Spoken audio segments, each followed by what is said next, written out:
மண்ணினால் உருவான இந்த சரீரம் மண்ணோடு கலந்து. இன்னைக்கு நிறைய பார்க்கணும். இந்த கொரோனா காலத்துல எவ்வளவு பேர் மண்ணோடு மண்ணா கலந்து கொண்டு பார்க்க முடியா.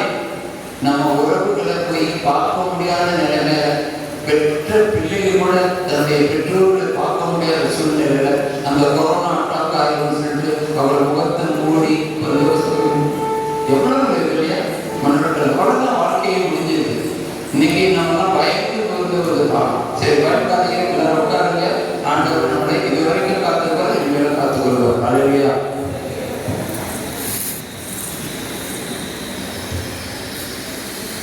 எத்தனை பேர் நான் இன்னைக்கு நல்ல ஒரு பாக்ஸிங் செய்ய போறேன் அப்படிங்கிறது ரெடியா இருக்கீங்க? கையிலுங்க. ரொம்ப சந்தோஷம். நீங்க எவ்வளவு பாக்ஸிங் எவ்வளவு பேர் செய்றீங்களோ அவ்வளவுக்கு உங்க ஊருக்கும் உங்க குடும்பத்துக்கும் உங்க பிள்ளைகளுக்கும் நலமா இருக்கும். அல்லேலூயா. பாவத்தை அறிக்கை செய்து விட்டுருங்க. எந்த பாதரிடம் போய் எப்படி சொல்றதுன்னு நினைக்காது. இன்னும் வெளியில இருந்து கூட பாதர்கள் வர்றதுக்கு இருக்கிறதாக கேள்விப்பட்டேன். சில பேர் என்ன சொல்ல தெரியுமா, சொந்த ஊரில் உள்ள பங்கு தந்தைகிட்ட போய் பாவசிக்க சொல்ல மாட்டாங்க. வெளியில் உள்ளவங்கள்ட்ட போய் மட்டும் சைனா பாஷையில போய் சொல்லுவாங்க. கச்சா கச்சா கச்சா வாயிலாம் என்ன சொல்லிட்டு பிதா சொல்லு எந்திரிச்சு வந்துடுவார். ஒரு பையன் அப்படிதான் போயிருக்கிறான். ஃபாதர்கிட்ட போய் முட்டி போட்டு ஃபாதர் அவன் புதுசாக நன்மை வாங்கினவன், சின்ன பையன். அந்த பையன் ஒரு 8 வயசு 9 வயசு இருக்கும். அவன் போய் முட்டி போட்டு நன்மை வாங்கியிருக்கான். நன்மை வாங்கினோடனே நன்மை அவன் முட்டி போட்டு பாவசிங்க செஞ்சிருக்கிறான். ஃபாதர் ஒரு கட்டளை ஜெபம் கொடுப்பார். தெரியுமா எப்படிப்பட்ட கட்டளை ஜெபம்? ஒரு பரலோகத்தில் ஜெபம், 3வது நீர்ந்த ஜெபம், அப்படிதான் சொல்லுவாங்க. 10 மணி ஜெபம் ஏதோ சொல்லிட்டு ஒரு கட்டளை சொல்லுவாங்க. அதை கடைப்பிடிக்கணும். இந்த பையன் போய் முட்டி போட்டு பாவசிங்க பாவத்தில் சொல்லி இருக்கான். ஃபாதர் அவனுக்கு ஒரு கட்டளை கொடுத்துட்டாரு. மைக்கை மேல பிடிக்கணுமா? நான் பிடிச்சி கையை பிடிக்குது. அதை கையில் இறங்கிட்டு மோசை கையை இறங்க. அல்லேலூயா. சரி, ரொம்ப சந்தோஷம். அந்த பெரியவங்க எனக்கு அப்பப்போ கைட் பண்ணுவாங்க. ஃபேன் நில்லுங்க பிரதர், மைக்கை பிடிங்க பிரதர். அவங்க சொல்றதுனால எனக்கும் சந்தோஷமா இருக்கு. அல்லேலூயா. இப்படிதான் ஏதாவது ஒரு நன்மை செய்யலாம், இல்லை தீமை செய்யறவரை நன்மையாக மாற்றலாம். அந்த மாதிரி ஒவ்வொருத்தருக்கும் அந்த எண்ணம் வேணும். சில பேர் பார்த்துட்டே இருப்பாங்க. இந்த பிரதருடைய வாயில் உள்ள உதடுகள் காஞ்சி போயிட்டு இருக்கு, பிரதர் தண்ணி வேணுமான்னு கேட்பாங்க, கொடுங்க அப்படின்னு. அந்த மாதிரி சில பேருக்கு அந்த நேரம் ஒரு நல்லது செய்யறதுக்கான நேரங்கள் வரும்போது நல்லது செஞ்சிடணும். அதுக்கு அந்த சகோதரர்களுக்கு அவர் கேட்டுருக்கீங்களா? என்ன சொல்லிட்டு இருந்தேன்? இந்த பையன் போய் முட்டி போட்டு பாவசிங்க செஞ்சான். பார்த்தாரு ஒரு கட்டளை கொடுத்தாரு. அவன் அங்கேருந்து வந்தான். ஜனங்களாம் உட்காந்துருக்கிறாரு. இங்கேருந்து வந்துட்டு தலையை கீழே வச்சு வளர்த்தி அடிக்கிறான். குட்டிகள் அடிச்சுக்கிறான். எண்ணிக்கிட்டே அடிக்கிறான். 1 2 3 8 தடவை குட்டிகள் அடிச்சுட்டு எந்திரிச்சு திரும்ப பார்த்துட்டு போனான்.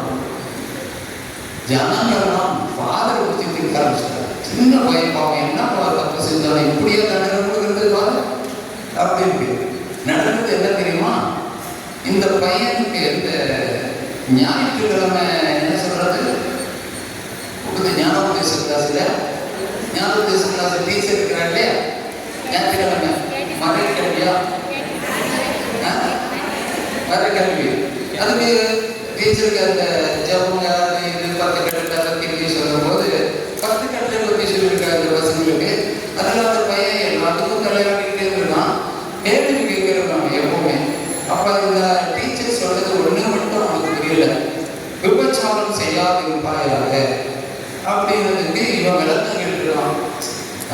மிஸ் டீச்சர், விபச்சாரம்னா என்ன அப்படின்னு. என்னடா பெரிய தொலைச்சது, எப்படி இவனுக்கு சொல்லி காட்டுறது அப்படின்னு டீச்சர் கொஞ்சம் வருவிட்டு யோசனை பண்ணியிருக்காரு. அது உங்க அம்மா கிட்ட போய் கேள்வி, உங்க அம்மாவுக்கு நல்லா தெரியும்னு சொல்லிட்டு. இந்த அம்மா தப்பிக்கிறதுக்கு உங்க அம்மாவுக்கு நல்லா தெரியும் விபச்சாரம், அங்கே போய் கேட்கணும்னா எப்படி சமாளிக்கணும்னு சொல்லி விட்டாங்க.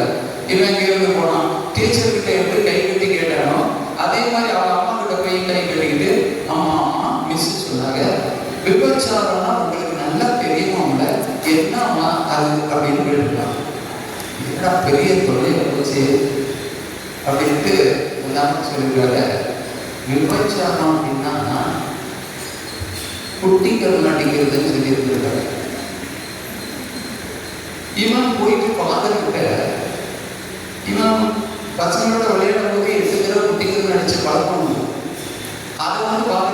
8 தடவை விபச்சாரம் செஞ்சேன்னு சொல்லிட்டான். ஃபாதர் விபச்சாரம் செஞ்சியா? இந்த வயசுல விபச்சாரம் எப்படி நான் செஞ்சேன்? அது நான் செஞ்சு காட்டணுமா அப்படின்னு காட்டுறா. ஒரு ஆசை இவன் இப்படி செய்யறான் பார்க்கறது. விட்டா குட்டிகள் நடிச்சுட்டு இருக்கான். ஓ, விபச்சாரம்னா குட்டிகள் நடிக்கிறது. நிறைய பேர் இப்படிதான் தெரியாம இருக்கிறாங்க இல்லையா? அதனால நம்ம பாவத்தை எப்படி சொல்லணும், எப்படி செய்யணும், எப்படி விடணுங்கிறது அறிவு நமக்கு முதலாக வேணும். இதெல்லாம் நீங்க பாவம் செய்யறதுன்னா நல்ல பாவம் செய்யறதுன்னு செஞ்சீங்கன்னா அற்புதம் என்ன நடக்கணும் தெரியுமா? டிவைன் ட்ரெயின்ல வரும்போது ஒரு சகோதரருக்கு நடந்த ஒரு சம்பவம். அவனுக்கு ஒரு காலு சூம்பி போய் இந்த கை கப்பையில கம்பு போட்டு அந்த கம்பு இல்லாம அவன் நடக்கும்போது ஒரு காலை தூக்கி என்ன நேரம் இல்லை வளர்ந்துட்டு இருக்கோம். அந்த கம்போடு சேர்ந்துட்டு அவன் டிவைனுக்கு போயிருக்கிறான். அங்க போய் எல்லாரும் சாட்சி சொல்றாங்க, வாக்கியம் கேட்டு இவனுக்கும் எனக்கும் கால் நல்லாயிரும் அப்படின்னு நினைச்சிட்டு விசுவாசத்தோடு இருக்கிறான். அப்பா அங்க சொல்லியிருக்கிறார், நல்ல பாவம் செய்யறதுன்னு செஞ்சா பாவத்தை ஆண்டவர் மன்னிச்சு சாபங்கள்லாம் முறிச்சு 7 தலைமுறைக்கு உள்ள சாபத்தெல்லாம் முடிச்சிருவாரு, என்ன பிரச்சனை சரியாக்குவாரு அப்படின்னு சொல்லியிருக்காரு. இவன் போய் அடுத்து நல்ல பாவம் செய்யறதுன்னு செஞ்சிருக்கிறான். இவனுக்கு இருந்து சின்ன பாவத்தை சொல்லி அடுத்து நல்ல பாவம் செஞ்சிருக்கான். ஆனா ஆராதனை நேரத்துல இவன் அப்பப்போ காலை பார்த்துருக்கிறான். கால் நல்லா நல்லாவே ஆகல. 5 நாள் முடிச்சு ட்ரெயின் ஏறிருக்காங்க, ஃப்ரெண்ட்ஸுகளோட ஏறிருக்கிறாங்க, ரிசர்வேஷன் டிக்கெட் ரிசர்வ் பண்ணியிருக்கிறாங்க. இவனுக்கு ஒரு பெட்டு கிடைச்சிட்டு படுத்துட்டு வந்திருக்கிறான். பாத்ரூம் பக்கத்துல எழுந்திரிச்சு போக வர நல்லா இருக்கும் அப்படின்னு சொல்லிட்டு கடைசியா எல்லாத்தையும் சொல்லுங்க, எனக்கு மட்டும் ஆண்டவர் குணப்படுத்தலையே அப்படின்னு வேதனையோட இருந்திருக்கிறான். அற்புதம் எப்படி நடந்துச்சு தெரியுமா? அங்கெல்லாம் ஒன்றும் காணும். ராத்திரி அவன் யூரினுக்காக பாத்ரூம் இறங்கி போயிட்டு திரும்ப வந்திருக்கிறான். அந்த கம்பை எடுத்துட்டு போய் பாத்ரூம்ல சாட்சி வச்சுட்டு உள்ள போனவன் போயிட்டு திரும்ப வரும்போது அந்த கம்பை எடுக்காம வந்து படுத்துறான். பக்கத்துக்கு எங்க என் கம்பை காணவே அப்படின்னு திரும்ப எந்திரிச்சு ஓடிக்கிறான். ஓடி போய் இந்த கம்பு தூக்கிட்டு வரும்போது அப்பதான் அவன் காலை பார்க்கறான். அடே, என் கால் நல்லாவே இருந்துச்சு அப்படின்னு காலையே ஆண்டவர் எப்ப செய்வான்னு தெரியாது. ஒரு விசுவாசத்தின்படி உனக்கு ஆகம் கிடக்குது, ஒரு விசுவாசத்தின்படி உனக்கு ஆகம் கிடக்குது. இந்த பாவத்தை மன்னிக்கிறதுனாலையும் பாவத்தை அறிக்கை செய்வதனாலையும் அதுக்கு பெரிய மழை வந்துச்சுன்னு சொன்னேன். அங்க பார்த்தா ஆஸ்மா வியாதி போயிடுச்சு, கிட்னியில் உள்ள கல்லுக்கு விழுந்துருச்சு, அவனுக்கு ஆரோக்கியம் கிடைச்சது. இங்கே இவனுக்கு இப்படி மன்னிப்புனால நிறைய வியாதிகள் குணமாகும். நிறைய பேருக்கு இந்த மாதிரி நடந்த சம்பவங்கள் உண்டு. அதை பத்தி நான் உங்களுக்கு நாளைக்கு சில இதெல்லாம் உங்களுக்கு நிறைய சொல்லுவோம். இன்னைக்கு உங்களுக்காக சொல்ல வேண்டியது ஒன்றையோடுதான்.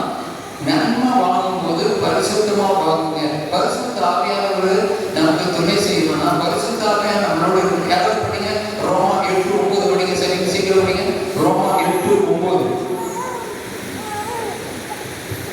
ரோமா 8:9 எடுங்க, சீக்கிரம் படிங்க.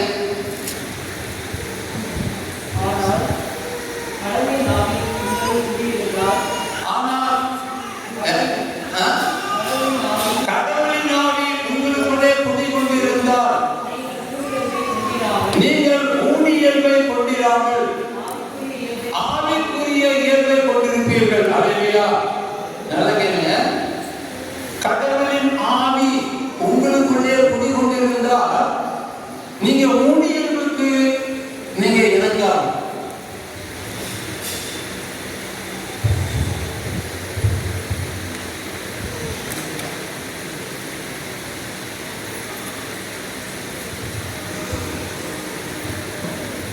படிங்க படிங்க. ஆனால் கடவுளின் ஆவி உங்களை குடிகொண்டிருந்தால் நீங்கள் ஊழியர்களை முடியாமல். ஊழியர்னா என்ன தெரியுமா? ஊழியர்னா என்ன சொல்லுங்க? சரீர சம்பந்தமான ஆசைகள். ஊனுன்னா சரீரம் இல்லையா, மாம்சம். சரீர சம்பந்தமான பாவம். உங்க பேர் என்ன? உங்க பேர் என்ன? ஆரோக்கியம் தேவை. ஆனா உண்மையாகவே உங்களுக்கு ஆரோக்கியம் இல்லாமல் இருக்கிறீங்க. நான் சும்மா தமாஷா சொல்லல. உங்களுக்கு ஆரோக்கியம் இல்லை, தூக்கம் சரியா வர்றது இல்லை, பயம், சில செத்து போயிடலாம்ங்கிற எண்ணம் உங்களுக்குள்ள உருவாகிட்டு இருக்குது. ஆமாவா இல்லை சொல்லுங்க பாருங்க, கை தட்டுங்க. ஆண்டவர் வெளிப்படுத்தியிருக்கிறார். இவர்களை பற்றி மட்டும் இல்ல, உங்க எல்லாரையும் பற்றி ஆண்டவர் அறிந்திருக்கிறார். ஹல்லேலூயா. என்ன பார்க்குறீங்களா? அதுக்கு முன்னாடி இல்ல, உங்கள்ட்ட நான் பேசுனேன்னா இல்ல. உங்களை பத்தி எப்படி எனக்கு தெரியும்? தூய ஆவியானவர் வெளிப்படுத்தியிருக்கிறார். ஹல்லேலூயா. உங்களுக்கு நாளைக்கு விடாம வாங்க, உங்களுக்கு ஒரு பெரிய அற்புதம் நடக்க போகுது. நிறைய மைண்ட்ல மனசுக்குள்ள நிறைய குழப்பத்தோட சமாதானம் இல்லாம, பண பிரச்சனைகள், நிறைய பொருளாதார நெருக்கடிகள், குடும்பத்துல சமாதானம் இல்லாம நிம்மதி இல்லாம இருக்கிறீங்க. ஆனா பைபிள் சொல்லுது எரேமியா 29:11 உங்களுக்கு இப்படிப்பட்ட நிலைமை உண்டாக வேண்டும் என்பதற்காக இல்ல, உங்களை பற்றிய ஒரு திட்டம் நான் வகுத்து வைத்திருக்கிறேன். ஆண்டவர் சொல்றாரு, உங்களை பற்றிய ஒரு திட்டம் நான் வகுத்து வைத்திருக்கிறேன். அது தீமையான திட்டம் அல்ல, அது நன்மையான திட்டம். நீங்கள் என்னிடம் வருவீர்கள், செபிப்பீர்கள், நான் செவி கொடுப்பேன், என்னை தேடுவீர்கள், முழு மனதோடு தேடும் பொழுது என்னை நீங்கள் கண்டுகொள்வீர்கள் என்று எரேமியா 29:11-13 சொன்ன வார்த்தை அது உங்களுக்கு தான். ஹல்லேலூயா. ஹல்லேலூயா. பாருங்க, ஜென்சிக்கு எவ்வளவு ஒரு பெரிய அற்புதத்தை ஆண்டவர் செஞ்சார். இப்பதான் கொஞ்சம் பேர் வரல, அதனால திரும்ப நான் சொல்றேன் கேளுங்க. இங்கதான் இருக்கிறாங்க. கை மட்டும் தூங்க. ஜென்சி எங்க இருக்கிறீங்க? ஜென்சிக்கு இவ்வளவு பெரிய அற்புதம் செஞ்ச பிறகு அப்பப்போ வெளியில பின்னாடி கொண்டு வந்துக்கிறாங்க. சரி இருக்கட்டும், இங்கதான் சாட்சி சொன்னாங்க. இப்ப கேளுங்க, ரொம்ப பேருக்கு தெரியல. அந்த ஜென்சியுடைய சாட்சி கேட்காதவங்க கை தூங்க. கேட்காதவங்க கேட்குங்க. சரி, உங்களுக்காக தெரியுமா அந்த சொல்ல எவ்வளவு இருக்கிறாங்க? இருங்க, அங்க இருங்க. இப்போ கொஞ்ச நேரத்துக்கு முன்னாடி தொடக்கத்துல இந்த சகோதரிங்க கூப்பிட்டு நான் சாட்சி சொல்ல வச்சேன். நீங்களும் நான் பார்த்துட்டு இருந்தீங்க இல்லையா? நான் பேர் தெரியாதுன்னு கேட்டுக்கிட்டேன். ஜென்சி, அந்த சகோதரிக்கு குழந்தை இருக்கு, சின்ன குழந்தை இருக்கு. இங்க நாங்க யாரும் வர முன்னாடி நாங்க வந்து உட்காரும் போது அந்த சகோதரி அந்த குழந்தைய தூக்கிட்டு வந்துட்டே இருக்கிறத எங்களுக்காக ஜெபிங்க. நான் எதுக்காக ஜெபிக்கணும்னு கேட்டேன். அப்ப அவங்க சொன்னாங்க, இந்த குழந்தை 2 வாரம் ஆச்சு, குழந்தைய தூக்க முடியல, கை இந்த விரல் உடம்புலாம் அந்த கையெல்லாம் வலிக்குது, குழந்தைய தூக்க முடியல அப்படின்ட்டு. அப்ப நான் சொன்னேன், ஆண்டவர் உங்களை குணப்படுத்துவார், கண்டிப்பா நீங்க சாட்சி சொல்றேன்னாங்க. கூட்டிட்டு போனேன். அங்கதான் பேரண்ட் இருக்கு அப்படின்னு அங்க போய் உட்கார வச்சுட்டு முட்டி போட சொல்லி குழந்தைய அவங்ககிட்ட கொடுத்துட்டு, குழந்தைய தூக்க முடியல வலி, அந்த குழந்தைய தூக்கி கொடுத்துட்டு இப்ப நல்லா போது நீ சாட்சி சொல்லணும், கண்ண கொடுங்கன்னு சொல்லி செபிச்சோம். நான் தலைமையில கையை வைக்கல. நல்லா கவனிங்க. இயேசுவே ஆவியானவரால் நிரப்பி இவர்களை தாக்கி இருக்கிற அந்த கட்டுகள் ஒட்டைக்கப்பட்டு விடுதலை கொடுங்கன்னு ஜெபிச்சேன். ஜெபிக்கும் போது அந்த சகோதரி தன்னை அறியாம மயக்கம் போட்டு கீழே விழுந்தாங்க. அப்படின்னா என்ன அர்த்தம்? ஒரு ஆபரேஷன் ஆண்டவர் செய்யறாரு. அவங்க என்ன சுகம் இல்லாம இருந்தாங்களோ அதை ஆபரேஷன் செய்து சரி செய்துக்கிட்டு இருந்தாரு. அப்ப நான் சொன்னேன், சௌக்கியமாயிடுச்சு. சகோதரி விழுந்து கிடந்தவங்க எந்திரிச்சாங்க. இங்க வந்து சாட்சி சொன்னாங்க. ஏன்னா என்ன ஆச்சுன்னு இதுல முட்டி போட்டதான் எனக்கு தெரியும், என்ன ஆச்சுன்னு தெரியல. அப்ப நான் சொன்னேன், செக் பண்ணி பாருங்க. செக் பண்ணி பார்த்தா வழி இல்லை, குழந்தை போய் தூக்கிட்டு வாங்கன்னு சொன்னேன். குழந்தை போய் தூக்குனாங்க. இப்ப எப்படி இருக்குன்னா, இப்ப எந்த வழியோட நல்லா ஆயிடுச்சு அப்படின்னு. இப்ப இங்க நடந்த சம்பவம் கை தட்டி ஆண்டவர் ஆண்டவர் ஒவ்வொரு பற்றியும் ஆண்டவருக்கு தெரியும். ஹல்லேலூயா. அவருக்கு நம்மளை பத்தி ஒண்ணுமே தெரியாத மட்டும் நினைச்சிடாதீங்க. மனுஷன் முகத்தை பார்க்கிறார்கள், கடவுள் நம்முடைய இருதயத்தை பார்க்கிறார். இருதயத்தை பார்த்து இருதயத்துடைய தேவைகளை சந்திப்பார். கடவுள் பெரிய அற்புத அடையாளங்களை செய்யக்கூடியவர், மன விருப்பத்தை நிறைவேற்றுகிறவர். ஆண்டவர் சொல்றாரு, திருப்பாடல்கள் 37:4-5 சொல்றாரு. திருப்பாடல்கள் 37:4-5 ஆண்டவருக்குள்